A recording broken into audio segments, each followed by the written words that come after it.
नमस्कार मित्रांनो, आज आपण पाहूयात इयत्ता 12वी युवक भारती मराठी पाठ 10वा दंतकथा. तर दंतकथा म्हणजे काय? दंतकथा म्हणजे कल्पित कथा, दाताशी संबंधित कथा. लेखक आहेत वसंत सबनीस. यांनी छानच हा पाठ लिहिलेला आहे. दंतकथा हा एक विनोदी लेख आहे.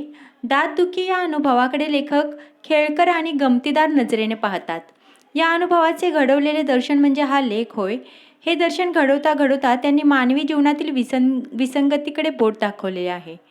हे दर्शन घडवता म्हणजे दात एका साईडला दुखत आहे, पण तरीसुद्धा त्यांनी विनोदी लेखन केलेले आहे. म्हणून इथे असं म्हटलं आहे की मानवी जीवनातील विसंगतीकडे त्यांनी बोट दाखवलेले आहे.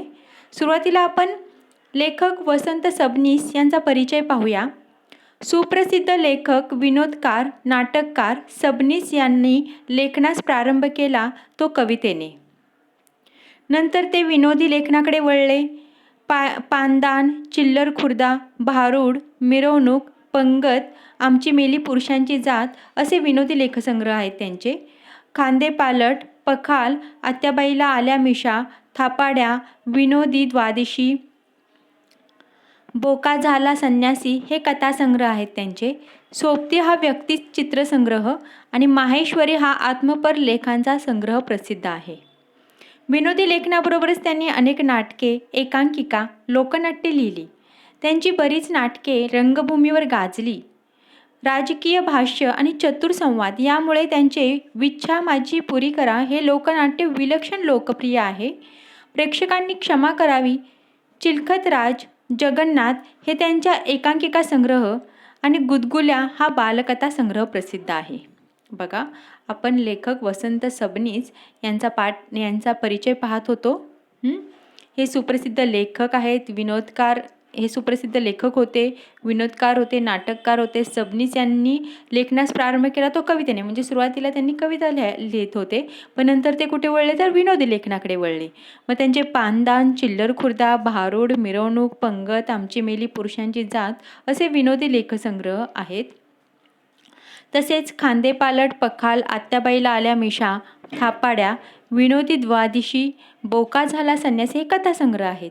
सोबती हा त्यांचा व्यक्तिसंग्रह आणि माहेश्वरी हा आत्मपर लेखांचा संग्रह प्रसिद्ध आहे. बघा, आपल्याला ज्या लेखकाने एवढा सुंदर पाठ दिला आहे त्यांनी बघा काय काय लिखाण केलेलं आहे ते लक्षात ठेवा. कुठे पुस्तकं तुम्हाला भेटली तर नक्की वाचा. विनोदी लेखनाबरोबरच त्यांनी अनेक नाटके, एकांकिका आणि लोकनाट्ये लिहिलेली आहेत. त्यांची बरेच नाटके रंगभूमीवरती गाजली आहेत. तुम्हालाही पाहण्याचा योग आला असेल तर बघा कधी. राजकीय भाष्य आणि चतुर संवाद यामुळे त्यांचे विच्छा माझी पुरी करा हे लोकनाट्य विलक्षण लोकप्रिय झाले. प्रेक्षकांनी क्षमा करावी, चिलखतराज, जगन्नाथ हे त्यांचे एकांकिका संग्रह आहेत आणि गुदगुले हा त्यांचा बालकथा संग्रह प्रसिद्ध आहे. दंतकथा हा कसा एक विनोदी लेख आहे. दाताचे दुखणे खूपच त्रासदायक असते, त्यामुळे कोणत्याही माणसाची अवस्था अगदी केविलवाणी होते. मात्र अशा गंभीर विषयावरील प्रसंग लेखकाने नर्म विनोदी शैलीत मार्मिकपणे टिपले आहे. दाताच्या दुखण्याची असहाय्यता, त्या प्रसंगी माणसाची होणारी दयनीय अवस्था आणि त्यामधून घडणारा प्रसंगनिष्ठ विनोद वाचकाला कसा खळखळून हसवतो. वास्तवाला जोडून येणारी अतिशयोक्ती, कधी आढळणारी विसंगती, तर कधी मराठीतील म्हणी, वाक्यप्रचार आणि शाब्दिक कोट्या यांचा लेखकाने विनोदी निर्मितीसाठी कल्पकतेने केलेला वापर या पाठातून अभ्यासता येईल. बघा, दंतकथा कसा या विनोदी ललित लेख आहे. दाताचे दुखणे खूपच त्रासदायक असते. तुम्हाला आम्हाला सगळ्यांनाच माहिती आहे, कारण प्रत्येकाचा दात दुखतोच. लहानपणी मोठ्यापणी दाताचं दुखणं चालूच असतं. त्यामुळे कोणत्याही माणसाची अवस्था अगदी केविलवाणी होते. दात दुखायला लागला म्हणजे एकदम रडवेली अवस्था होते. मात्र अशा गंभीर विषयातील प्रसंग लेखकाने कसा नर्म विनोदी शैलीत मार्मिकपणे टिपले आहे. जरी हा विषय जरी गंभीर असेल तरी लेखकाने काय केले, त्याच्यातून विनोद निर्मिती केली आहे. दाताच्या दुखण्याची असहाय्यता, त्या प्रसंगी माणसाची होणारी दयनीय अवस्था आणि त्यामधून घडणारा प्रसंगनिष्ठ विनोद वाचकाला खळखळून हसवतो. वास्तवाला जोडून येणारी अतिशयोक्ती, कधी आढळणारी विसंगती, तर कधी मराठीतील म्हणी, वाक्यप्रचार आणि शाब्दिक कोट्या यांचा लेखकाने कसा विनोद निर्मितीसाठी कल्पकतेने केलेला वापर या पाठातून अभ्यासता येईल. आता आपण पाठ पाहूयात. खूपच छान आणि विनोदी पाठ आहे. मानवी देह पंचमहाभूतांचा बनलेला आहे असे म्हणतात. आपला जो मानवी देह आहे तो पंचमहाभूतांचा बनलेला आहे असे म्हणतात. आता ही पंचमहाभूत कोण आहे? तर पृथ्वी, आप, तेज, वायू आणि आकाश ही 5 मूळ तत्वे आहेत. त्यांच्यापासून आपला मानवी देह बनलेला आहे असं म्हटलं जातं. मग हे पंचमहाभूत आणि मग ज्या ज्ञानी मंडळींना मानवी देहात पंचमहाभूते दिसली त्यांना 6वे महाभूत कसे दिसले नाही याचे मला राहून राहून नवल वाटते. या 6व्या महाभूताला सामान्यांच्या भाषेत दात असे म्हणतात. लेखक म्हणतात आपला देह पंचमहाभूतांनी बनलेला आहे, बरोबर. पण ज्ञानी मंडळींना जेव्हा ही 5 महाभूते दिसली त्यावेळी 6वं महाभूत का दिसलं नाही? म्हणजे 6वं महाभूत त्यांनी दाताला म्हटलं आहे, कारण ते 6वं जे महाभूत आहे ते पण आपल्याला त्रास देतच ना. मग या ज्ञानी मंडळींना ते का दिसलं नसावं असं लेखक विचारतात. माझ्या मते दात ही परमेश्वराने मारून ठेवलेली मेख आहे. लेखक म्हणतात की माझ्या मते दात ही परमेश्वराने मारून ठेवलेली मेख आहे. मेख म्हणजे कसं? गूढ रहस्य, गूढ गोष्ट. एक परमेश्वराने मारून ठेवले म्हणजे परमेश्वराने ठेवलेले एक कसं आहे? गूढ आहे, गूढ गोष्ट आहे एक.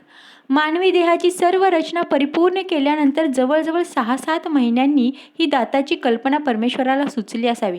नाहीतर इतर सर्व अवयव एकदम फुटत असताना दातच तेवढे एखाद्या सभेच्या मुख्य पाहुण्यांसारखे मागाहून काय यावेत?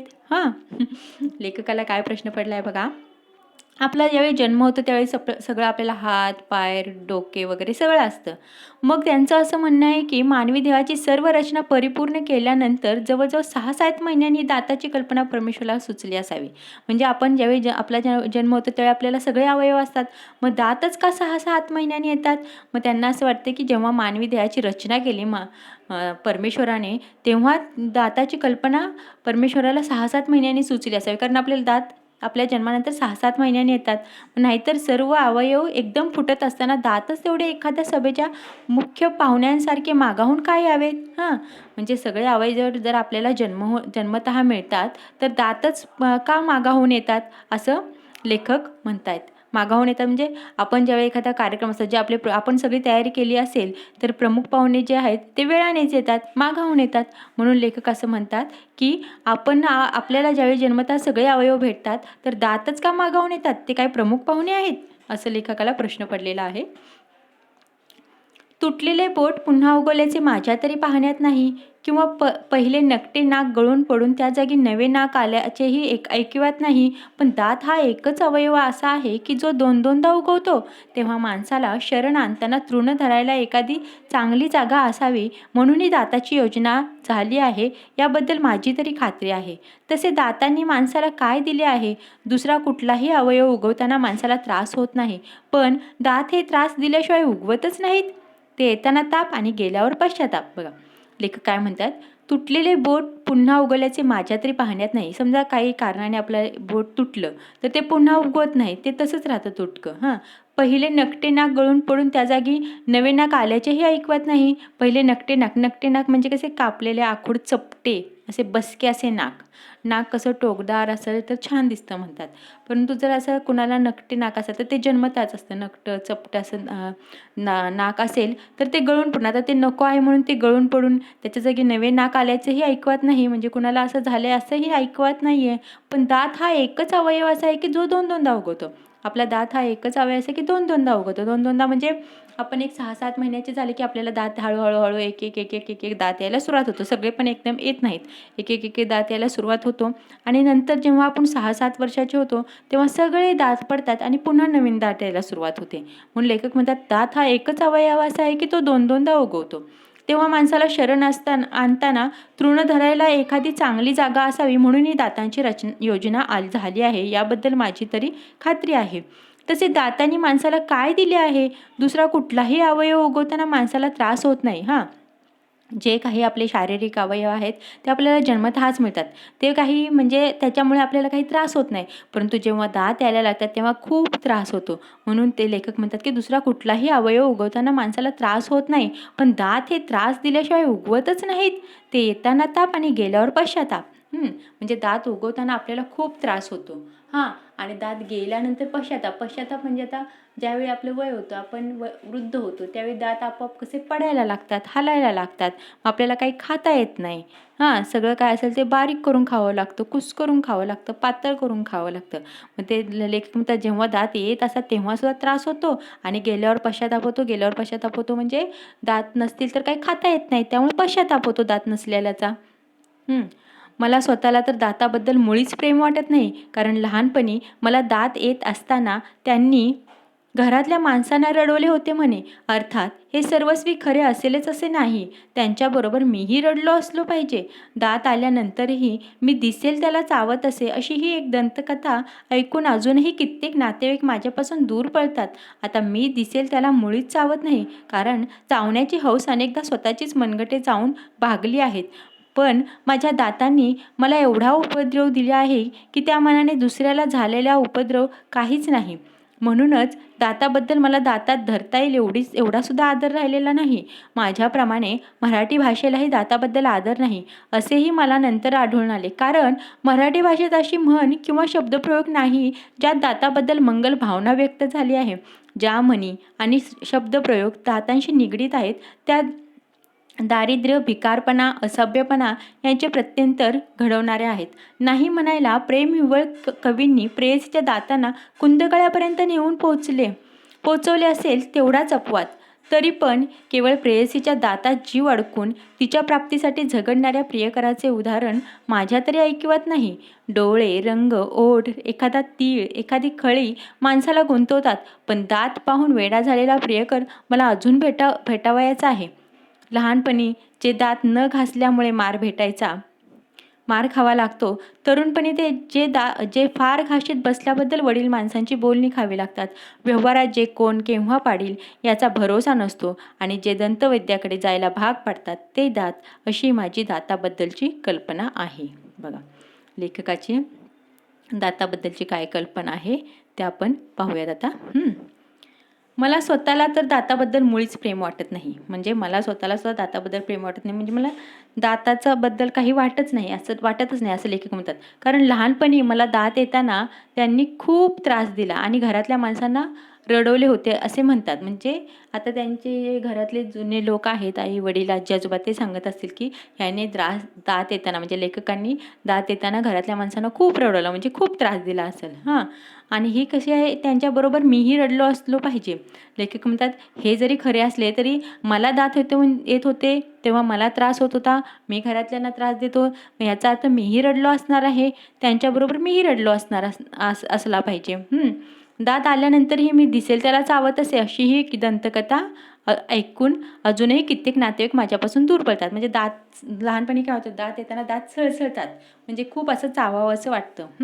त्यामुळं दात येत असताना मीही खूप जणांना चावलो असे एक दंतकथा आहे, म्हणजे घरी सांगतात. दंतकथा ऐकूनही अजूनही कित्येक नातेवाईक माझ्यापासून दूर पळतात, म्हणजे घाबरतात लेखकाला ते नातेवाईक. कारण हा लहानपणी काय करायचा, दात येत असताना चावायचा नातेवाईकांना, त्यामुळे अजूनही नातेवाईक दूर पळतात. आता मी दिसेल त्याला मुळीच चावत नाही, कारण चावण्याची हौस अनेकदा स्वतःचीच मनगटे चावून भागली आहे. पण माझ्या दातांनी मला एवढा उपद्रव दिला आहे की त्या मानाने दुसऱ्यांना झालेला उपद्रव काहीच नाही. म्हणून दाताबद्दल मला दातात धरेल एवढासुद्धा आदर राहिलेला नाही. म्हणजे माझ्या दातांनी मला खूप त्रास दिला आहे, त्या मानाने दुसऱ्यांना झालेला त्रास काहीच नाही असं लेखक म्हणतात.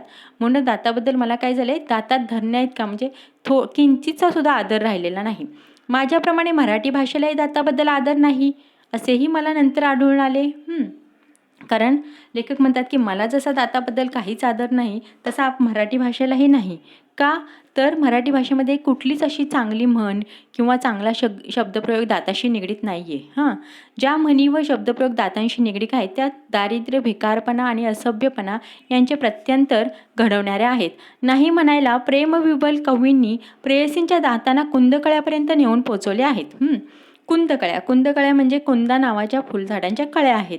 त्या कशा असतात, शुभ्र आणि सुंदर असतात.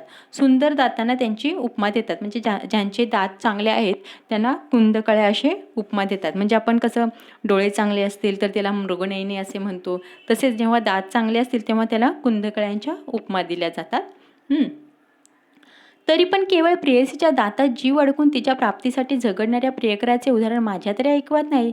म्हणजे फक्त दात चांगले आहेत म्हणून त्याला ती प्रेयसी आवडते असं एकही उदाहरण माझ्या तरी ऐकवत नाही असं लेखक म्हणतात.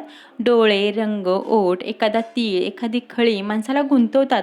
म्हणजे एखाद्या प्रेयसीचे डोळे चांगले असतील, रंग चांगला असेल, ओठ चांगले असतील किंवा एखादा तीळ आवडत असेल तर माणसाला ते गुंतवतात. म्हणजे त्या प्रियकराला भाग पाडतात प्रेम करायला. परंतु दात पाहून वेडा झालेला प्रियकर मला अजून भेटावयाचा आहे. म्हणजे फक्त दात चांगले आहेत म्हणून वेडा झालेला प्रियकर मला तरी अजून भेटलेला नाही असे लेखक म्हणतात. लहानपणी जे न घासल्याबद्दल मार खावा लागतो, म्हणजे लहानपणी आपण दात घासत नाही म्हणून आपल्याला घरातील लोक ओरडतात, तेच मोठेपणी फार घाशीत बसल्याबद्दल वडील माणसांची बोलणी खावी लागतात. म्हणजे आपण लहानपणी दात घासत नाही म्हणून आपल्याला घरातली लोक ओरडतात, वडील माणसं ओरडतात. पण तरुणपणी काय होतं, खूप घाशीत बसल्याबद्दल काय होतं, वडील माणसांची बोलणी खावी लागतात. म्हणजे खूप घाशीत बसले तर आपण खूप वेळ दातातच घालवतो असेल असं वडील माणसांचं म्हणणं असतं. त्यामुळे हे लेखकांना वडील माणसांची बोलणी खावी लागलेली आहेत. म्हणून ते म्हणतात जे लहानपणी न घासल्यामुळं मार खावा लागतो तेच तरुणपणी जास्त घासल्याबद्दल बोलणी खावी लागतात. व्यवहारात जे कोण केव्हा पाडील याचा भरोसा नसतो आणि जे दंतवैद्याकडे जायला भाग पाडतात ते दात, अशी माझी दाताबद्दलची कल्पना आहे. म्हणजे आपल्याला दंतवैद्य म्हणजे दाताचे डॉक्टर, यांच्याकडे जायला कोण भाग पाडतात तर दात. ही अशी दाताबद्दलची लेखकाची कल्पना आहे. मनुष्य स्वभावाप्रमाणे मीही प्रथम दाताची पर्वा केली नाही. दात दुखणाऱ्या माणसांची अवहेलना केली. एवढ्याशा दातदुखीचे एवढे मोठे कौतुक का करतात हे मला कळेनासे झाले. आमच्या परशा पहिलवानासारखा मस्त गडीसुद्धा दातापुढे चारी मुंड्या चीज झालेला मी पाहिला. तेव्हा मला दातदुखीचा जरा संशयच आला. बघा, मनुष्य स्वभावाप्रमाणे मी प्रथम दाताची पर्वा केली नाही. मनुष्य स्वभाव म्हणजे आपण दाताला एवढं महत्त्वच देत नाही. मग त्याप्रमाणे लेखक म्हणतात मी सुद्धा दाताची एवढी पर्वा केली नव्हती. मग दात दुखणाऱ्या माणसांची अवहेलना केली. म्हणजे ज्यांचे दात दुखतात, जी माणसं दात दुखतात म्हणून रडवेले होतात, केविलवाणी होतात, त्यांची मी अवहेलना केली म्हणजे काय केलं तर चेष्टा केली. पण आमच्या परशा पहिलवानासारखा मस्त गडीसुद्धा दातापुढे चारी मुंड्या चीज झालेला मी पाहिला आहे. म्हणजे लेखकाचा एक मित्र परशा, तो एक पहिलवान आहे. तो सुद्धा दातापुढे चारी मुंड्या चीज होणे म्हणजे पुरता पराभूत होणे म्हणजे दात दुखतं म्हणून हैराण झालेला मी पाहिला आहे. तेव्हा मला दातदुखीचा जरा संशय आला. तेव्हा मला वाटलं खरंच दातदुखीने खूप त्रास होतो. परशा हा जन्मापासूनच पहिलवान. लेखकांचा एक मित्र आहे परशा नावाचा, तो काय जन्मापासूनच पहिलवान आहे. तो पहिलवान रानात अनेकदा लांडग्याशी एकटा झुंजलेला, अनेक लांडग्यांचे सुळे नुसत्या काठीच्या तडाख्याने पाडणारा हा गडी नेहमी अशा ऐटीत चालायचा की जसा काय वनराजच. आता हा जो परशा आहे तो पहिलवान होता. तो रानामध्ये जेव्हा लांडगी शिरतात तेव्हा लांडग्यांशी एकटा झुंजलेला, म्हणजे लांडग्यांशी त्याने लांडग्यांना रानातून पळवून लावलेला हा आहे पहिलवान. अनेक लांडग्यांचे सुळे नुसत्या काठीच्या तडाख्याने पाडणारा, म्हणजे लांडग्यांना जे सुळे असतात, जे दात पुढे आलेले असतात लांडग्यांचे, ते काठीच्या तडाख्याने पाडणारा हा गडी होता. आणि तो अशा ऐटीत चालायचा की जसा काय वनराज म्हणजे जसा काही हा जंगलाचा राजाच आहे, अशा ऐटीत तो पहिलवान परशा त्याचा मित्र चालायचा. छाती इतके पुढे आणायचा की अनेकदा आधी त्याची छाती दिसायची आणि अर्ध्या मिनिटाने त्याचा चेहरा दिसायचा.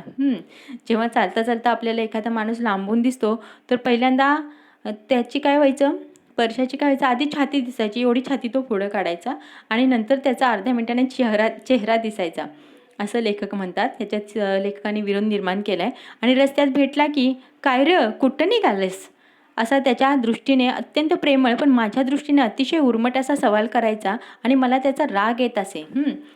समजा पहिलवान हा जो परशा आहे लेखकाचा मित्र, तो जर रस्त्यात भेटला तर तो लेखकाला म्हणायचा काय र कुठं निघालास. म्हणजे त्याच्या दृष्टीने जाऊ अत्यंत प्रेमळ प्रश्न होता पण मला त्याचा खूप राग यायचा असं लेखक म्हणतात. चाललोय कुस्ती मारायला येतोस. कुस्ती असं म्हणत तो अत्यंत विकट हास्य करायचा. अगोदर माशी तरी मार नाकावरली मग कुस्तीचं बघू असं म्हणून माझ्या खांद्यावर मोठ्या प्रेमाने दणका द्यायचा. लेखक काय करायचा, जेव्हा हा परशा पैलवान भेटायचा लेखकाला तेव्हा जर परशाने विचारलं काय र कुठं निघालास असं, तर लेखक मुद्दाम त्याला म्हणायचा चाललोय कुस्ती मारायला येतोस. असं उपहासात्मक उत्तर त्याला द्यायचा. मग तो परशा पैलवान म्हणायचा, कुस्ती? अरे अगोदर माशी तर मार नाकावरली. म्हणजे लेखकाला तो म्हणायचा, अरे अरे तुझ्या नाकावरती बसलेली माशी तरी आधी माग, मग बघूया कुस्तीचं. मग पण गंमत अशी की मग तो काय करायचा, असे म्हणून माझ्या खांद्यावर मोठ्या प्रेमाने दणका द्यायचा. असं म्हणून तो काय करायचा, खांद्यावरती लेखकाच्या दणका द्यायचा. पण गंमत अशी की दणका मला दिला तरी लागायचे त्याला. जरी दणका लेखकाला मारला त्याने, म्हणजे असा एक फटका मारला एखादा तरी लागायचं त्यालाच. का असं का व्हायचं, तर लय हाड आहेत तुझ्या अंगात, दगडावानी लागत्यात हाताला, असे त्याने म्हटले. की हाडाच्या बाबतीत का होईना पण आपण त्याच्या वरचढ आहोत याचाच आनंद अधिक वाटायचा. हा जो पैलवान आहे तो कसा दणकट असायचा, तो मग लेखकाच्या ह्याच्यावरती जर हात मारायचा तर त्यालाच लागायचं. का, तर लेखकाच्या अंगात फक्त हाडे असायची, मग ते हाडे त्याच्या हाताला लागायची. म्हणून तो काय म्हणायचा की तुझ्या अंगामध्ये लय हाड आहेत, ती त्याला लागायची, कशी दगडावानी आहेत असं तो म्हणायचा. आपल्या ताकदीची मस्तीची परशाला फार घमेंड होती. स्वतःचा उल्लेख करताना तो शिंव म्हणायचा. म्हणजे स्वतःची ताकद, तो पहिलवान आहे तो ताकदीचा पहिलवान असणारच. मग त्याला खूप घमेंड होती त्याची, म्हणजे त्याला खूप अभिमान होता, गर्व होता. स्वतःचा उल्लेख तो काय करायचा, शिंव म्हणजे सिंह म्हणायचा. स्वतःला शिंव म्हणून घेण्यात त्याला अभिमान वाटायचा. आता बघा, काय परशा, यंदा कशी काय तयारी आहे असे कोणी विचारले तर त्याचे उत्तर ठरलेले असे. आता तो पहिलवान आहे तर त्याला जाता येता बरेच जण विचारायची, रे बाबा काय तुझी कुस्तीची तयारी झाली का नाही, कशी काय तयारी केली आहेस. मग असं विचारलं तर तो काय म्हणायचा, शिंवाला काय भ्या आहे वे कोणाचं, शिंव मातीत उतरला की लांडगी कोल्ही पाक पशार होत्यात. शिंवाला आल्याड लई झोप लागतीया. म्हणजे असं कोणी विचारलं तर तो म्हणायचा, सिंह काय कोणाला भितो थोडीच, सिंह एकदा मातीत उतरला म्हणजे कुस्तीत उतरला की लांडगी कोल्ही पाक पशार होतात. लांडगी कोल्ही पाक पशार होतात म्हणजे छोटे छोटे जे पैलवान आहेत ते पळून जातात सिंहाला घाबरून, असं तो म्हणायचा. म्हणजे स्वतः परशाला घाबरून पळून जातात असं तो म्हणायचा. अशा भाषेत तो नेहमी स्वतःबद्दल बोलायचा. त्याला दात घासायचा विलक्षण कंटाळा असे.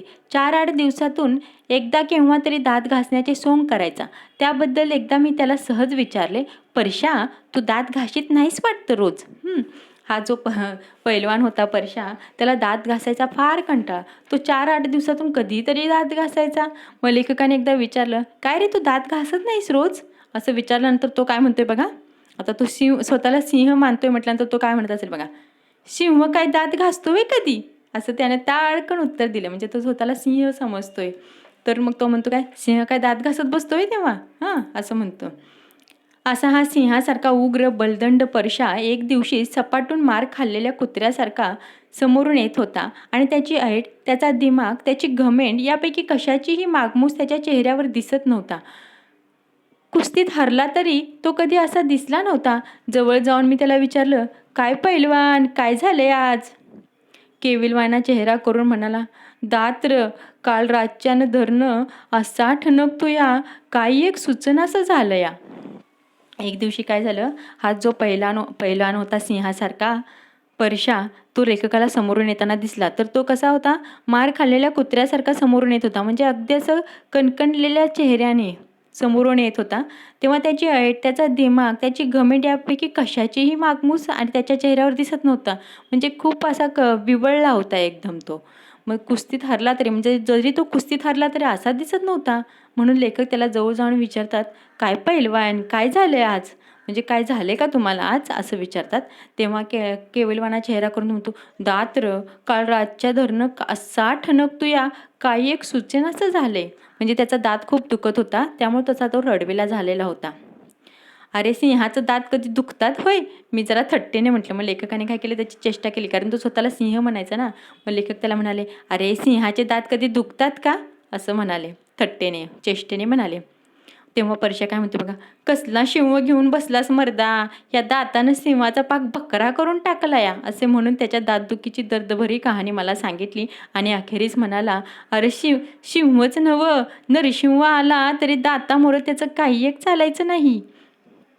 तेव्हा तो कसा म्हणतो परशा लेखकाला, अरे सिंह काय घेऊन बसलायस मर्दा, म्हणजे सिंहच काय घेऊन बसलाय, या दातानं पाक बकरा करून टाकलाय माझा, म्हणजे इतका दात दुखतोय की काही सुचतच नाहीये. तेव्हा त्याची तो कहाणी सांगायला लागला दाताची दर्दभरी, म्हणजे दातदुखीने मला किती त्रास होतोय ते. मग तो म्हणतो सिंहच काय, नरसिंह आला तरी दातामोहर त्याचं काहीच चाललं नाही, म्हणजे दातदुखीपुढे त्या नरसिंहाचं सुद्धा काही चालणार नाही. मला त्यावेळी परीक्षाचं हसू आले, पण काही काळानंतर माझाही जेव्हा परीक्षा झाला तेव्हा माझा नक्षा पार उतरला. माणसाला मरण आणि दातदुखी चुकवताच येत नाही. किंबहुना दात हा इंद्रियाचे एक कार्य दुखणे हेच असावे. जन्मात एकदाही दात न दुखलेला मनुष्य मला तरी अजून आढळलेला नाही. असा कोणी असलाच तर तो कमनशिबीच असला पाहिजे. ब्रह्मांड पाहण्याचा योग त्याच्या नशिबी नाही. असं लेखकाने जेव्हा परशाचं बोलणं ऐकलं तेव्हा लेखकाला हसायलाच आलं. पण काही काळानंतर, म्हणजे काही दिवसानंतर काय झालं, लेखकाचा सुद्धा दात दुखायला लागला. म्हणजे तेव्हा लेखक म्हणतात की जेव्हा माझा परशा झाला, म्हणजे माझा दात दुखायला लागला, तेव्हा माझा सुद्धा नक्षा पार उतरला, म्हणजे माझा सुद्धा चेहरा एकदम केविलवाणा झाला होता. माणसाला मरण आणि दातदुखी चुकवताच येत नाहीत. म्हणजे आपल्याला कसं आहे, मरण कधी येईल ते सांगता येत नाही. मरण आणि दातदुखी हे कधी चुकवताच येत नसावी. किंबहुना दात ह्या इंद्रियाचा एक कार्य दुखणे हेच असावे. म्हणजे आपल्याला जे दात दिलेत त्याचं एक कार्य काय आहे, म्हणजे त्याचं एक ठरलेलं काम काय आहे, तर दुखत राहणे.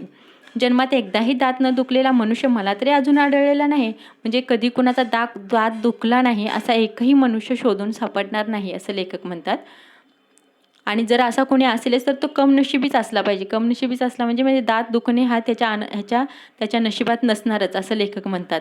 ब्रह्मांड पाहण्याचा योग त्याच्या नशिबीच नाही. म्हणजे दात दुखल्यानंतर जे ब्रह्मांड पाहायला भेटतं त्याचा योग त्याच्या नशिबातच नाही, असं लेखक म्हणतात.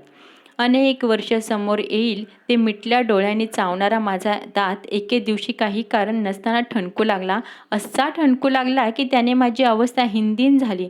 दात ठणकू लागल्याबरोबर पहिली गोष्ट कोणती केली असेल की ज्यांच्या दाढदुखीची अवहेलना केली त्या सर्व माणसांची आणि त्यांच्या दात व दाढांसकट मनातल्या मनात क्षमा मागितली. म्हणजे अनेक वर्ष, म्हणजे लेखकाचा दात पहिला एवढा दुखत नव्हता, परंतु बऱ्याच दिवस जे डोळ्यापुढे येईल ते चावणारा माझा एक दात काय झालं, एके दिवशी काहीच कारण नसताना दुखू लागला, असं लेखक म्हणतात. आणि त्या दात दुखण्यामुळे त्यांची अवस्था कशी एकदम दीन झाली. दात ठणकू लागल्याबरोबर लेखकांनी पहिल्यांदा काय केले असेल, ज्यांची दातदुखींची चेष्टा केली असेल त्या सर्व माणसांची, तसेच त्यांचे दात आणि त्यांचे दाढ आहे ह्यांची सुद्धा मनातल्या मनात क्षमा मागितली, मनातल्या मनात माफी मागितली. दात दुखायला लागला की तो मुळापासून दुखू लागतो. किंबहुना दाताला मूळ असते हे फक्त तो दुखायला लागला म्हणजेच कळते. माझा दात जेव्हा दुखायला लागला तेव्हा तर माझी खात्रीच झाली की आपण आरोग्यशास्त्राच्या पुस्तकात पाहिलेले दाताचे चित्र आणि प्रत्यक्ष आता दात यात फार फरक असला पाहिजे. आपल्या दाताला मूळ नसून झाडांसारख्या मुळ्या असल्या पाहिजेत आणि त्या हिरड्या सर्वत्र पसरल्या असल्या पाहिजेत. नाहीतर सगळेच दात दुखत असल्याचा भास मला का व्हावा. प्रत्येक दाताला हात लावून पाहिल्यानंतर ज्या दाताने शंख करायला लावला तो दुखरा दात याची खात्री झाली. दुखऱ्या दाताला लहानसा स्पर्शसुद्धा खपत नाही. बरे, हे दुखणे तरी साधे सरळ असावे, तेही नाही. एखाद्या कवीच्या मनातील जिप्सीसारखा एखादा दात लाकूडतोड्या माझ्या दाताच्या मुळाशी खोल बसलेला असतो आणि तो एकामागून एक घाव घालीत असतो. दात दुखायला लागला की तो मुळापासून दुखू लागतो. कुठलाही दात दुखायला लागतो कसा, मुळापासून दुखतो. किंबहुना दाताला मुळ असते हे फक्त दुखायला लागला म्हणजेच कळते. माझा दात जेव्हा दुखायला लागला तेव्हा तर माझी खात्रीच झाली की आपण आरोग्यशास्त्राच्या पुस्तकात पाहिलेल्या दाताचं चित्र आणि प्रत्यक्ष आपले दात यात फार फरक असला पाहिजे. जेव्हा आपल्याला दाताची रचना वगैरे शिकवली जाते तेव्हा दाताचं एक चित्र दाखवलं जातं. मग लेखक म्हणतात तो दात आणि आत्ता आपल्या तोंडाचे दात आहेत त्याच्यात फार फरक असला पाहिजे, कारण आपल्या दाताला मूळ नसून झाडांसारख्या मुळ्या असल्या पाहिजेत. लेखक म्हणतात की आपल्या दाताला एक मूळ नसणार आहे, तर आपली जी झाडं असतात त्याच्यासारख्या मुळ्या असल्या पाहिजेत. मुळ्या असल्या पाहिजेत म्हणजे झाडांना त्या हिरड्या सर्वत्र पसरल्या असल्या पाहिजेत. नाहीतर सगळेच दात दुखत असल्याचा भास मला व्हावा. प्रत्येक दाताला हात लावून पाहिल्यानंतर ज्या दाताने शंख करायला लावला तो दुखरा दात याची खात्री झाली. दुखऱ्या दाताला लहानसा स्पर्शसुद्धा खपत नाही. लेखकाने काय केलं, तर दात दुखतोय तर कुठला दुखतोय तो नक्की माहिती नव्हता, म्हणून सगळ्या दातांना हात लावून बघितला. मग सगळ्या दातांना हात लावून बैठल्यानंतर जो जास्त दुखतोय त्याने शंख करायला लावला, म्हणजे त्याने खूपच त्याला दाबल्यानंतर खूपच त्रास व्हायला लागला. मग लेखकाच्या लक्षात आले की दुखऱ्या दात कुठला आहे ते. दुखऱ्या दाताला हा लहानसा स्पर्शसुद्धा खपत नाही. बरे, हे दुखणे तरी साधे सरळ असावे तेही नाही. एखाद्या कवीच्या मनातील जिप्सीसारखा एखादा लाकूडतोडा माझ्या दाताच्या मुळाशी खोल बसलेला असतो आणि तो एकामागून एक घाव घालीत असतो. म्हणजे हे जे दुखणं आहे दाताचं ते तरी सरळ असावं ना. एखादा लाकूडतोडा म्हणजे एखाद्या गोष्टीतला लाकूडतोडा आहे तो माझ्या दाताच्या मुळाशी बसला असं लेखकाला वाटते आणि त्या मुळावरती तो घाव घालत बसला आहे. इतका त्याचा लेखकांचा दात दुखत होता. असे म्हणतात की दिवसा सभ्य दिसणारी माणसे रात्री आपल्या खऱ्या रूपात फिरतात. दात हा अवयवही अशाच माणसासारखा असावा. नाहीतरी दिवसा अधूनमधून पण सभ्यपणे दुखणारा दात रात्री राक्षसासारखा अकराळ विक्राळ का होतो.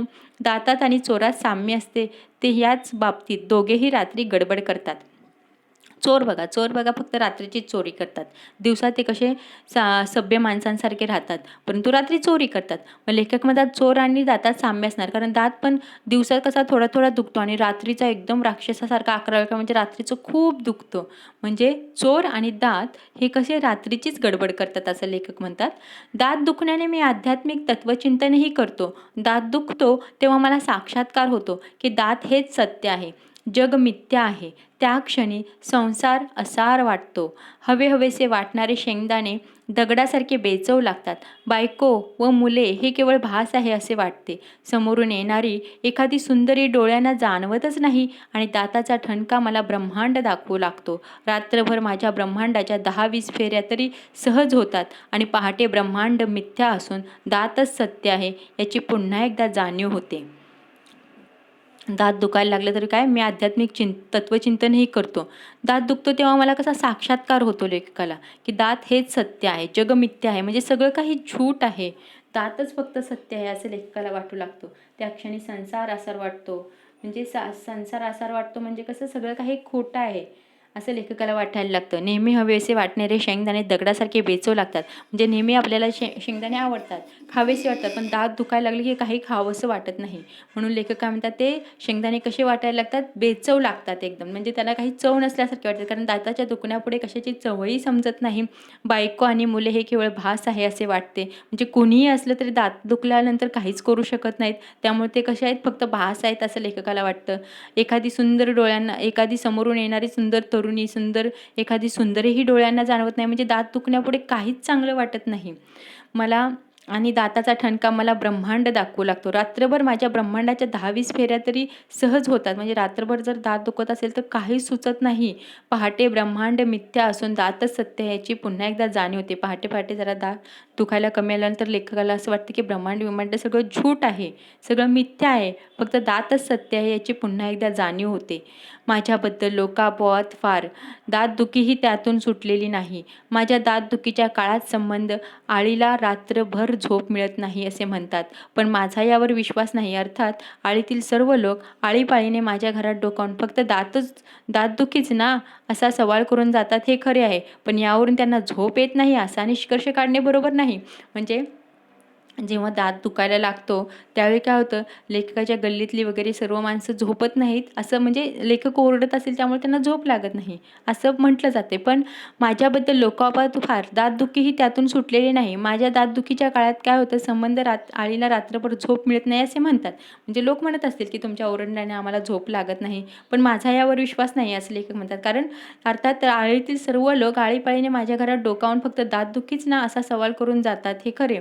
म्हणजे आळीतील गल्लीतील लोक काय करतात, तर फक्त दातच दुखतोय ना असं विचारून लेखकाला जातात, पण यावरून त्यांची झोप लागत नसेल, म्हणजे माझ्यामुळे झोप लागत नाही असा निष्कर्ष काढणे बरोबर नाही असं लेखक म्हणतात. कारण एवढा मी काय ओरडत नसणार असं त्यांना वाटते. मागच्याच दातदुखीच्या वेळी मी पलंगाच्या कोपऱ्यात दोन्ही हातात तोंड धरून बसलो होतो. दातदुखीच्या काळात सामान्यतः मी असाच बसतो.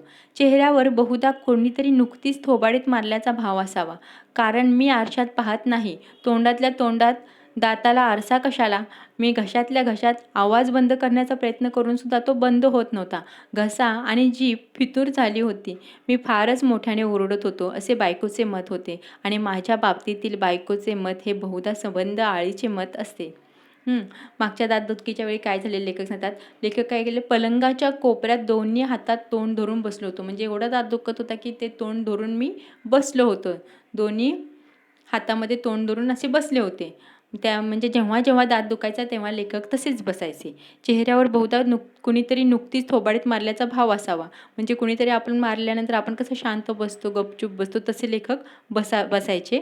आणि मी आरशात पाहत नाही तेव्हा दात एवढं दुखायचे की काही सुचतच नाही. तर आरशात कशाला पाहतात तेव्हा, तोंडातल्या तोंडात दाताला आरसा कशाला, असं म्हणतात. ते आपल्यात एक म्हण आहे बघा, हातच्या काकणाला आरसा कशाला. तसं लेखकांनी इथं ती वापरली आहे की तोंडातल्या तोंडात दाताला आरसा कशाला. मी घशातल्या घशात आवाज बंद करण्याचा प्रयत्न करून सुद्धा तो बंद होत नव्हता. एवढा दात दुखत होता की लेखक ओरडत होते, विवळत होते. मग जरी आवाज बंद करायचा म्हटलं तरी ते बंद होत नव्हता. घसा आणि जीभ फितूर झाली होती. घसा आणि जीभ फितूर झाली होती म्हणजे घसा आणि जीभ होती ती लेखकांना फसवलं होतं त्यांनी. आता इथं लेखक विनोद निर्माण करतायत की कितीही मी गप्प बसायचा प्रयत्न करत होतो तरीसुद्धा मी काही गप्प बसू शकत नव्हतो, एवढं दुखतच होतं. मी फारच मोठ्याने ओरडत होतो असे बायकोचे मत होते. लेखकाच्या बायकोचे मत होतं की तुम्ही खूप मोठ्याने ओरडताय म्हणून. मी माझ्या बाबतीतील बायकोचे हे मत बहुधा संबंध आळीचे मत असते. म्हणजे जसं बायकोचं मत आहे तसंच त्यांच्या आळीतल्या म्हणजे गल्लीतल्या सगळ्याच लोकांचं असं मत होतं की हे खूप ओरडतायत. अहो केवढ्यांदा ओरडताय, लोकांना काय वाटेल, अशी दमदाटी बायकोशिवाय कोण करणार. असं लेखकांची बायको लेखकाला म्हणते. दमदाटी म्हणजे बायकोशिवाय असं कोण बोलूच शकणार नाही की केवढ्यांदा ओरडताय, लोकांना काय वाटेल. माझा दात दुखतोय त्याला मी काय करू. लेखक म्हणतात बायकोला की माझा दात दुखतोय, मी गप्प बसू शकत नाही, त्याला मी काय करू.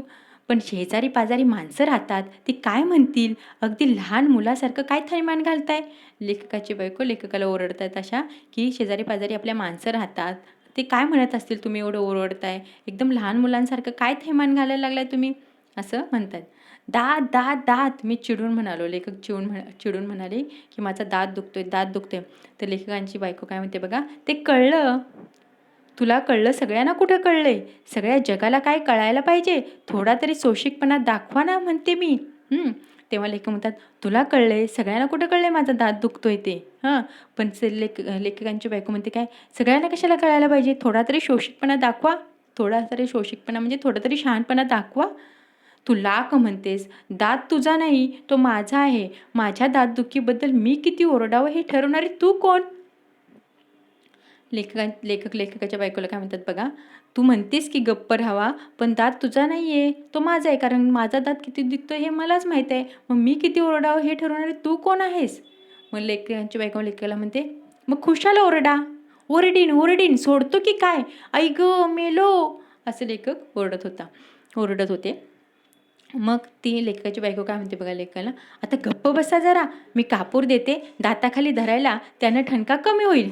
नको, सरळ बत्ता आणि दातावर हाण.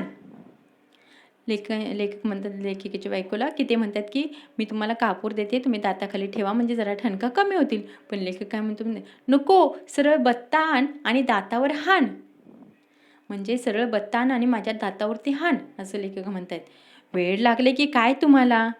तेव्हा लेखकाची बायको म्हणते लेखकाला, वेळ लागली का काय तुम्हाला, म्हणजे एवढा दात दुखतोय तुमचा आणि तरी पण तुम्ही काय करताय की ते तू खल करू नकोस, बत्ता आण. तू खल करू नकोस म्हणजे काय, चर्चा करत बसू नकोस, सरळ बत्ता आण आणि माझ्या दातावरती हाण, असं लेखक म्हणतायत. तेवढ्यात लेखकाची बायको, इश्य मेला, तेवढा दात दुखतोय तरी शब्दावर कोटी करायची सोडू नका.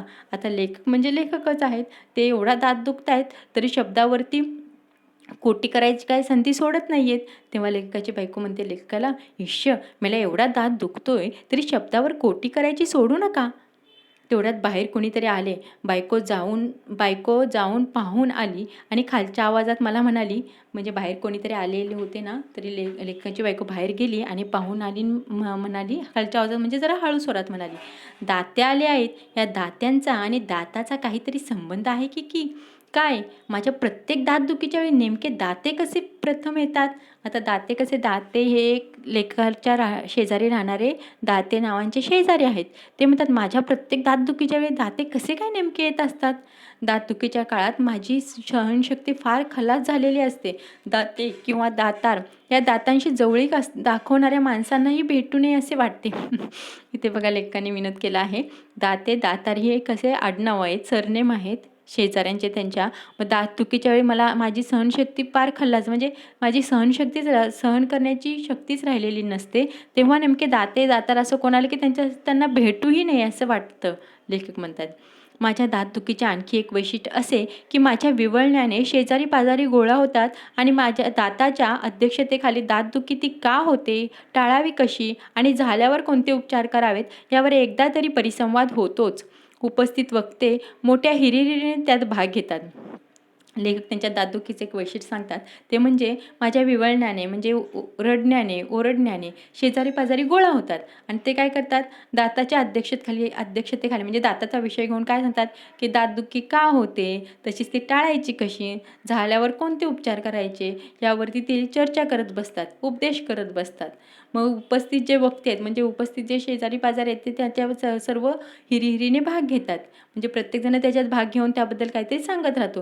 हीच मंडळी एवढ्या मोठ्याने बोलतात की माझे विवळणे त्यात बुडवून जाते आणि माझा अनुभव असा की दातदुखीवरील चर्चेने दातदुखी मुळीच कमी होत नाही. दातदुखीवरील खूप उपचार मला पाठ झाले आहेत. माझा दात दुखू लागला की बायकोला मी त्यातले काही उपचार करायला सांगतो आणि तीही आपले काही उपचार करते. असे मिळून 20-25 प्रकारचे औषधे बोळे माझ्या दातामागे लागतात. ते बघा आपल्याला फोटोमध्ये दाखवले, शेजारी पाजारी गोळा झालेले आहेत, दातदुखीवरती चर्चा करत आहेत. मग लेखक म्हणतात की माझ्या दाताचं एक वैशिष्ट्यच आहे की सगळेजण गोळा होतात, शेजारी पाजारी गोळा होतात आणि प्रत्येकजण आपापला उपाय सांगू लागतो. मग उपाय सांगितल्यानंतर काय होतात की ते त्याच्या दातदुखीवरती एवढे बोलतात की त्यांच्या आवाजात माझं विवळणं म्हणजे माझं ओरडणं वगैरे बुडून जातं. म्हणजे त्यात माझा ओरडण्याचा कोणाला आवाजच येत नाही. मग माझा अनुभव असा की दातदुखीवरील चर्चेने दातदुखीमुळे मग नुसती चर्चा केल्याने दातदुखी थोडीच कमी होते असं लेखक म्हणतात. दातदुखीवरील खूप उपचार मला पाठ झाले. आता दातदुखीवरील खूप उपचार मला पाठ झालेत म्हणजे खूप उपचार मला माहिती झाले आहेत. माझा दात दुखू लागला की मी बायकोंना त्यातले काही उपचार करायला सांगतो आणि तीही काय करते, उपचार करते. असे मिळून 20-25 प्रकारची औषधे तसेच बोळे माझ्या दातामागे लागतात. म्हणजे 20-25 प्रकारची औषधं घेतली जातात, तसेच बोळे दाताखाली धरले जातात. 4 दिवसांनी दात दुखायचा थांबतो. एकदा दुखायला लागलं की 4-5 दिवसांनी दात दुखायचा थांबतो. कशामुळे थांबला याचा शोध करण्याच्या मी भानगडीत पडत नाही. दातदुखीने एवढे त्रासलेलं लेखक त्यात तो कशामुळे थांबला हे शोध घेण्याच्या भानगडीत पडतच नाहीत. दात दुखणे थांबल्याचे कळल्याबरोबर परिसंवादातील सगळे वक्ते आपल्याच उपचार लागू पडला की नाही याची खात्री करून घेण्यासाठी येतात. आता दातदुखी थांबल्यानंतर शेजारी पाजारी कुणी काय काय उपाय सांगितले असतात ते प्रत्येकजण येतात आणि मी सांगितलेला उपाय केला का, त्यामुळे दात दुखायचा थांबला का याची चौकशी करायला येतात. मग लेखक काय करतात बघा, मी कुणाचेही मन दुखवत नाही, प्रत्येकाला त्याने सुचवलेल्या उपायानेच गुण आल्याची कबुली देऊन टाकतो. लेखक काय करतात, तुम्ही जो उपाय सांगितला, जो शेजारी जो विचारेल त्याने तुम्ही सांगितलेला उपाय केला म्हणूनच माझा दात दुखायचा थांबला असं म्हणून आपलं लेखक काय करतात, प्रत्येकाला तेच कबुली देतात की तुम्ही सांगितलेल्या उपायानेच माझा दात दुखायचा थांबला आणि मोकळे होतात. सगळे खुश होतात, सगळ्यांना बरं वाटतं, अरे मी सांगितलेल्या उपायामुळे यांचा दात दुखायचा थांबला. दंत आघाडीवर सर्वत्र सामसूम होते. एखाद दुसरा महिना जातो आणि पुन्हा तोच दात, तोच ठणका आणि तेच उपचार यांचा पुन्हा प्रयोग होतो. म्हणजे दात त्यांचा दुखायचा थांबतो, पण 1-2 महिन्यांनी काय होतं, परत दुखायला लागतो, परत तोच ठणका आणि परत तेच उपचार करावे लागतात. या सगळ्याला कंटाळून शेवटी मी दाताचा प्रश्न कायमचा सोडवण्याच्या दृष्टीने तो दातच काढून टाकण्याचा निर्णय जाहीर केला. अनेकांचा सल्ला घेऊन आणि अनेक दंतवैद्यांचे चेहरे पाहून त्यातल्या त्यात बऱ्यापैकी दंतवैद्य गाठला का कुणास ठाऊक, पण माझी अशी समजूत झाली की ज्याचे दात चांगले असतील असाच दंतवैद्य शोधणे बरे. यापूर्वी आयुष्यात दंतवैद्याशी कसलाही संबंध आला नव्हता. आता परत परत तेच होतं, परत परत ते दात दुखू लागतो, परत त्याच ठणका, परत तेच उपचार. यापेक्षा लेखकांनी काय ठरवलं की आता दात काढूनच टाकायचा. मग ह्या सगळ्यांना कंटाळून शेवटी काय केलं, दाताचा प्रश्न कायमचा सोडवण्याच्या दृष्टीने तो दातच काढून टाकण्याचा निर्णय लेखकांनी जाहीर केला. मग खूप जणांचे सल्ले घेतले, अनेक दंतवैद्यांचे चेहरे पाहून त्यातल्या त्यात बऱ्यापैकी दंतवैद्य गाठला. त्याच्यात पण लेखकांची काय समजत होते, ज्याचे दात चांगले त्याच दंतवैद्याकडून दात काढायचा. यापूर्वी आयुष्यात कधीही लेखक म्हणतात की माझा दंतवैद्याशी सल्ला आला, हे संबंध आला नव्हता. दंतवैद्य म्हणजे दाताचे डॉक्टर आणि तेच ठीक होते असे संबंध आल्यावर मी त्याला भेटून सारी दंतकथा सांगितली. दात काढून टाकण्याचा माझा विचार दंतवैद्य इतका दुसऱ्या कोणालाच पसंत पडला नाही. म्हणजे मी दात काढायचा विचार केला, परंतु बाकी कोणालाच तो पसंत नव्हता. फक्त दाताचे डॉक्टर होते, त्यांनी आणि मीच ठरवलं की दात काढून टाकायचा. दात काढण्याबाबत आमचे मतैक्य झाले, म्हणजे दोघांचे एकमत झाले. मग पुढचा मार्ग सरळ होता. फक्त दात काढायलाही पैसे द्यावे लागतात याचे वाईट वाटले. पण मग मीच माझी समजूत घातली की आपण डोक्याचे केस मुळासकट काढत नाही तरी पैसे देतो, मग दात मुळासकट काढण्यासाठी पैसे दिले तर काय बिघडले. लेखकांचं मत हित आहे की दात आपण काढून फेकूनच देणार, मग त्याचे पैसे का द्यायचे. मग लेखकाने स्वतःची समजूत घातली की जेव्हा आपण केस कापतो तेव्हा तर केस मुळासकट काढत नाही आपण, तरी सुद्धा पैसे देतोच ना. मग दात तर मुळासकट काढायचं आहे, मग त्यात जर दात काढायला पैसे दिले तर काय बिघडलं, असं लेखकांनी स्वतःची समजूत घातली आहे. आणि मी प्रामाणिकपणे सांगतो की 10-12 वर्षापूर्वी दंतवैद्याबद्दलच्या खऱ्याखुऱ्या दंतकथा ऐकल्या होत्या. त्यावरून दंतवैद्याची खुर्ची, दात उपटण्याची क्रिया इत्यादी सर्व गोष्टीबद्दल माझ्या मनात विक्राळ भीती होती. म्हणजे दात काढताना खूप त्रास होतो, खूप दुखतं असं लेखकाला वाटत होतं. म्हणजे अशा दंतकथा ऐकल्या होत्या. कोणी ज्यांनी दात काढलं त्यांनी सांगितले असतील की खूप त्रास होतो, खूप दुखतं म्हणून. परंतु त्या गोष्टीबद्दल, म्हणजे दात काढण्याच्या गोष्टीबद्दल लेखकाच्या मनात कशी विक्राळ भीती झाली, म्हणजे खूप भीती निर्माण झाली होती. पण प्रत्यक्षात तसं काही वाटलं नाही. दंतवैद्य अलीकडचे दंतवैद्य ते कसे फारच माणसाळलेले आहेत असे माझे प्रामाणिक मत झाले. त्याने माझ्या हिरड्यात इंजेक्शन देऊन इतका लिहिलेला दात उपटला की मी आश्चर्यचकित होऊन पाहतच राहिलो. म्हणजे अलीकडचे जे दंतवैद्य आहेत ते कसे माणसं आहे, म्हणजे अलीकडे कसे नवीन नवीन टेक्निक आले आहेत, त्यामुळे कसं दात काढताना त्रास होत नाही. त्यांनी काय केलं, लेखकाच्या हिरड्यात एक इंजेक्शन दिलं आणि लिहिलं दात उपटला, म्हणजे सहज दात उपटला. म्हणजे लेखकाला कळलं सुद्धा नाही की आपला दात काढला आहे तो. मग मी आश्चर्यचकित होऊन पाहतच राहिलो. दात उपटण्याची क्रिया इतकी सोपी असेल असे वाटले नव्हते. मी आजवर शत्रूंना आणि शेजाऱ्यांना भांडण्याच्या वेळी दात उपटून हातात ठेवीन, दात घशात घालीन अशा माझ्या शक्तीचे प्रदर्शन करणाऱ्या धमक्या दिल्या होत्या. त्यांना काहीच अर्थ नव्हता. याची हळहळ दंतवैद्याच्या खुर्चीत असतानाच उठली. बघा, लेखकाचा दाताचे डॉक्टर होते, त्यांनी दात काढला, म्हणजे इंजेक्शन हिरड्यामध्ये दिले आणि दात काढला. लेखकाला कळलंच तर नाही आपला दात काढला, म्हणजे काहीच त्रास झाला नाही त्यामुळे दात काढताना. मग लेखक म्हणतात, मी आत्तापर्यंत जे शत्रूंना शेजाऱ्यांना धमक्या देत होतो, दात उपटून हातात ठेवीन, तसेच दात घशात घालीन, मग दात काढला तर काहीच त्रास होत नाही, मग नुसत्या धमक्या देऊन तरी काय उपयोग, या धमक्यांना काही अर्थच नव्हता. याची हळहळ लेखकाला दंतवैद्याच्या खुर्चीत असतानाच वाटली. दंतवैद्याने दात दाखवला, हाच तो खलदंत ज्याने माझे बायको पुढे हसे केले, तोच हा नीच दात. जेव्हा डॉक्टरांनी लेखकाला तो काढलेला दात दाखवला तेव्हा लेखक म्हणतात, त्या दाताला काय म्हणतात, खलदंत. खलदंत म्हणजे आपण बघा एखाद्या पिक्चरमध्ये जो खलनायक असतो त्याला एक असतो खलनायक, त्याला खलनायक म्हणतात. मग लेखक त्यालाचीच ह्याला उपमा देतात की खलदंत. खलदंत म्हणजे त्रास देणारा दात, का त्रास देणारा दात. मग लेखक म्हणतात, हाच तो खलदंत ज्याने माझे बायको पुढे हसे केले, म्हणजे ज्याने ह्या दातामुळे मला बायकोचं काय काय बोलून घ्यावं लागलं, तोच हा नीच दात. नतद्रष्ट, तुला हेच शासन योग्य आहे असे मी उरलेले दात होट खाऊन मनाशी म्हणालो. म्हणजे तुला काढून टाकले, हेच तुला शासन आहे, हीच तुला शिक्षा आहे, असं त्या दाताला लेखक म्हणतायत. आता पुन्हा तो ठणका लागणार नाही, म्हणजे आता तो पुन्हा दुखणार नाही, पुन्हा ते बोळे धरावे लागणार नाहीत, पुन्हा बायकोचा उपदेश ऐकावा लागणार नाही. ह्या विचाराने मी आनंदाने बेहोश झालो. म्हणजे आता माझे दात दुखणार नाहीत, मला बायकोचा उपदेश ऐकायला लागणार नाही, पुन्हा ते बोळे धरावे लागणार नाहीत. ह्या विचाराने काय झाले, लेखकांना खूप आनंद झाला. उरलेल्या दातांना धाक बसावा म्हणून तो काढलेला दात घरी नेण्याचा विचार मनात येऊन गेला. आता बाकीच्या दात आहेत ते दुखू नयेत, त्यांना भीती दाखवा या दाताची, म्हणून हा दात घरी घेऊन जावा असे लेखकाला वाटत होतं. पण त्या दाताची संगतसुद्धा नको असे वाटून मी तो दंतवैद्यालाच अर्पण केला. इतका त्रास त्या दाताने लेखकाला दिला होता. त्या दाताची संगतसुद्धा नको असं लेखक म्हणाले आणि तो दात दंतवैद्याला अर्पण केला. म्हणजे ते तिथंच ठेवला, डॉक्टरांच्या तिथंच ठेवला. आनंदाने घरी आलो. दारातूनच ओरडून 4-5 शेजाऱ्यांना सांगितले की तुम्हाला जागवणारा दात गेला, यापुढे दंतसप्ताह नाही. लेखक घरी आले दात काढून आणि त्यांनी 4-5 शेजाऱ्यांना सांगितले सुद्धा मी की दात काढून टाकला. तुम्हाला जो दातामुळे मी ओरडत होतो आणि तुम्हाला जागावं लागत होतं, तो दात आता गेला. यापुढे दंतसप्ताह नाही. दंतसप्ताह नाही म्हणजे दातदुखी झाल्यानंतर जो 4-5 दिवस दात त्रास देत असताना मी ओरडत असायचो आणि तुम्ही जागायचा, त्यामुळे माझ्यामुळे यापुढे तो सप्ताहच नाही म्हणजे दंतसप्ताहच नाही असं लेखक म्हणतात. बघा, अतिशय विनोदी पाठ आहे हा. छान आहे. तुम्हाला त्या अभ्यास करत जावा म्हणजे फ्रेश व्हाल, एकदम हसून हसून फ्रेश व्हाल आणि छान आहे पाठ एकदम. धन्यवाद मित्रांनो.